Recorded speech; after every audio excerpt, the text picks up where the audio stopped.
Eleanor's chest fluttered just a little as she sat by the window, gazing out at the autumn leaves drifting down outside.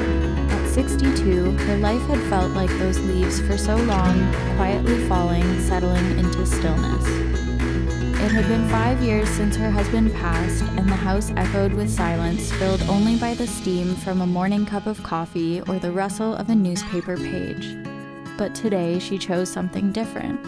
Clutching the sign-up form for the local library's book club, she stepped out the door. "Why now?" she whispered to herself. There was no easy answer, or maybe the answer lay hidden in the pages of some long-forgotten book. The walk to the library carried her past swirling piles of fallen leaves, the crisp autumn breeze nipping at her scarf. Pushing open the heavy wooden door, she was greeted by that familiar scent of aged paper and polished wood. Inside, a small circle of 6 people waited, mostly in their late 50s to early 70s, their eyes carrying the gentle weight of stories lived fully. Margaret, the club leader with her warm, crinkled smile, extended a hand. "Welcome, Eleanor. Our first read is Shadows in the Secret, a mystery novel. It's going to be a page-turner." Eleanor nodded, the word mystery stirring something deep within her like a faint ripple on a still pond. Forgotten memories, hazy and distant, began to surface. That evening, back home, Eleanor cracked open the book. From the very first line, it pulled her in, a tale of a woman unearthing an old letter that led her on a chase after a lost love. It feels almost like me," she murmured, settling into her armchair with a mug of chamomile tea steaming beside her. The herbal notes rose softly as she turned the pages, but her mind wandered. 40 years ago, that summer at college, Robert. His easy laugh, the way his fingers brushed hers, and then the sudden goodbye. No letter, no call, just gone. That unsolved riddle had reshaped her entire world. She closed the book and stared out at the moonlit yard. Maybe it's time to solve it. The next week's book club meeting buzzed with discussion. Eleanor leaned in, her voice tentative at first. Why does the heroine dig into that secret, even when it risks everything? The group fell quiet, then Henry, a spry 68-year-old with a twinkle in his eye, chuckled softly. Love, of course. An unfinished love. It's like a mystery novel that keeps you up all night. A flush crept up Eleanor's cheeks. After the meeting, she stopped at the corner bakery, picking up a slice of apple pie still warm from the oven. At home, she savored it slowly, the cinnamon-spiced filling evoking a rush of warmth. Robert used to share slices like this with her on park benches, their knees touching under the shade of old oaks. That flavor, it's still so alive, she thought, a quiet resolve building. That night, she rummaged through an old trunk and pulled out a faded photo, her younger self beaming beside him. I have to find him, unravel this puzzle once and for all. Eleanor's search began in earnest the very next morning. She dialed her old college friend Susan, now in her mid-60s, whose voice crackled with the same lively energy as always. Robert? Haven't heard that name in ages. Last I knew, he headed to California for some family business. But details? Honey, that's ancient history. Eleanor's pulse quickened. She fired up her laptop, the one her grandson had set up for her, and typed into the search bar, Robert Harrison, NYU class of. Landing in Oklahoma felt like stepping into another chapter. The town was small, sun-baked, with wide streets lined by modest homes. Eleanor found the cafe Robert had suggested in his hesitant email reply, a place called The Daily Grind with checkered tablecloths and the rich aroma of fresh brewed coffee. He was there, waiting by a window booth.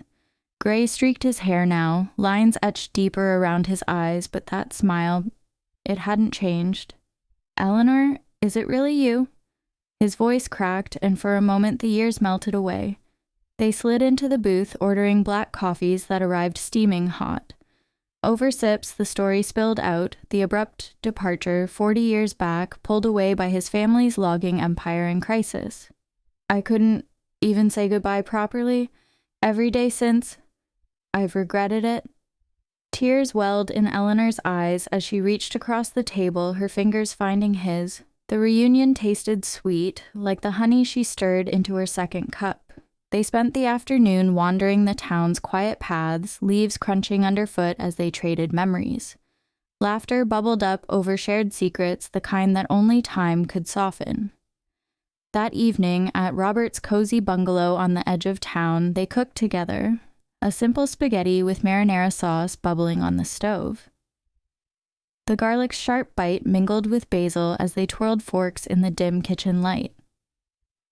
Remember that little Italian place near campus? This tastes just like it, Robert said, his eyes locking on hers. Eleanor nodded, the pasta warm and comforting on her tongue, easing the knot of old hurts.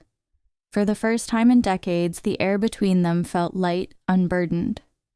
As they cleared the plates, stacking them with a clink, she thought, maybe this mystery had a happy ending after all. But shadows lingered, as they always do in the best mysteries.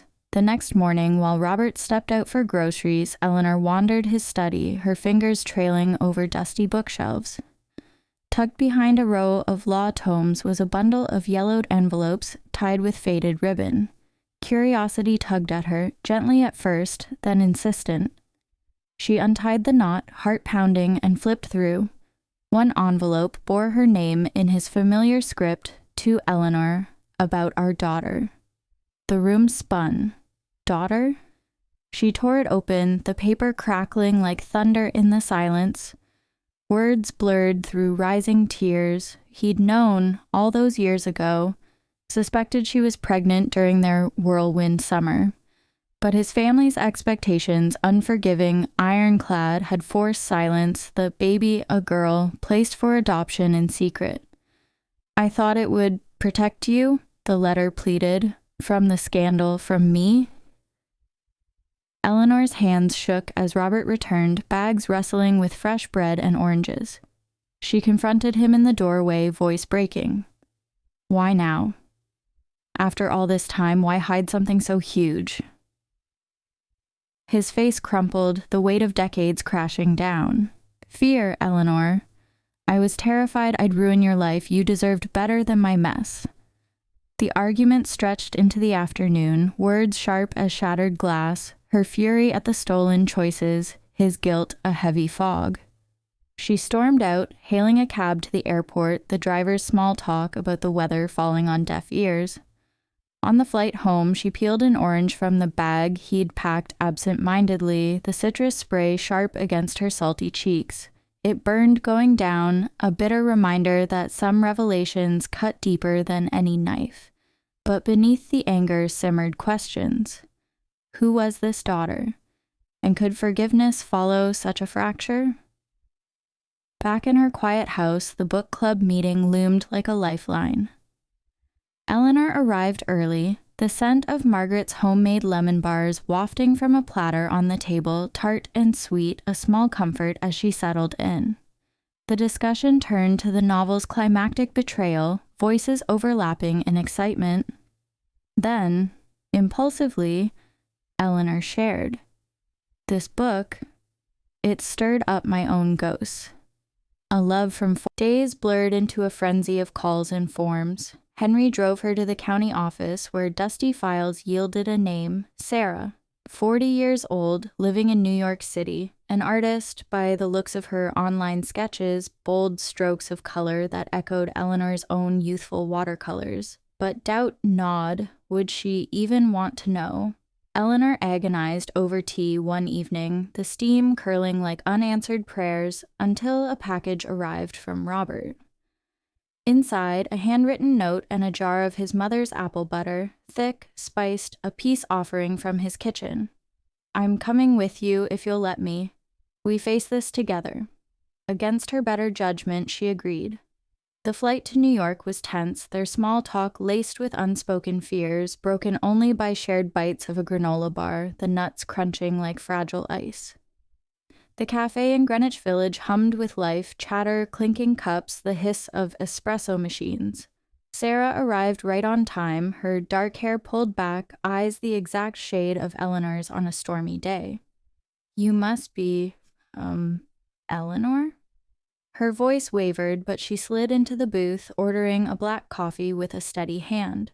Robert hung back at a nearby table, giving space. Words tumbled out haltingly, the summer romance, the hidden pregnancy, the adoption papers signed in haste. Sarah listened, stirring her coffee endlessly, the spoon tinkling like a metronome to Eleanor's racing heart. "I always wondered," she said finally, voice thick. "My adoptive parents were wonderful, but there were gaps, stories that didn't add up." Tears spilled then, hot and unbidden, as arms wrapped around in a hug that spanned decades. Robert joined them, his own eyes misty, and the three sat there, a makeshift family forged in revelation, yet the drama unfolded in layers as real life so often does. Over the next hours, piecing together Sarah's world, her gallery shows, her quiet marriage, the child of her own, now 7, cracks appeared. "Dad? As in him?" Sarah glanced at Robert, confusion knitting her brow. He'd held back even from her, the adoption agency his only link, letters sent but never pursued. Eleanor's anger flared anew, not just at him, but at the web of silences that had stolen so much. "We can't just pretend this fixes everything," she whispered later, as they walked the leaf-strewn paths of Central Park, Sarah ahead with her phone, snapping photos of the changing trees. Robert nodded, his hand brushing hers tentatively. "I know, but maybe it's a start, like turning the page in one of those books you love." Back home, weeks later, the book club became Eleanor's anchor. Meetings stretched longer now, laced with updates, Sarah's first visit, the awkward family dinner where spaghetti sauce simmered too long and laughter broke through the tension like sunlight. One evening, over Margaret's fresh-baked oatmeal cookies, soft and chewy with raisins plump as secrets, Henry raised a glass of herbal tea, to mysteries solved and the ones that keep us going. But life, ever the storyteller, reserved one final twist. During Sarah's visit, an old letter surfaced from Eleanor's attic, not from Robert, but from her late husband. Tucked in a jewelry box, it spoke of suspicions long buried. "I always knew there might be more to your past, love. It never changed how I saw you." Guilt washed over her anew, mingled with gratitude. Over a quiet lunch of grilled cheese sandwiches, golden, gooey, evoking childhood comforts, she confessed to Sarah and Robert. "We all carried pieces of this puzzle, hiding them to protect what we thought was right." Understanding dawned in their eyes, the air clearing like fog lifting from a river. No more shadows, just the steady light of what came next. In the quiet moments that followed, Eleanor often thought back to that first book club night, the way a single story had cracked open her world. Mysteries weren't just in novels, they wove through lives, waiting for the courage to unfold them. And in their unraveling, families reformed, stronger for the frayed edges. As winter approached, snow dusting the windows like powdered sugar on a holiday pie, Eleanor felt a profound peace. The chase was over, but the adventure, the real one, had only just begun. This story reminds us that mysteries are part of life's rich tapestry, urging us to turn the page with open hearts.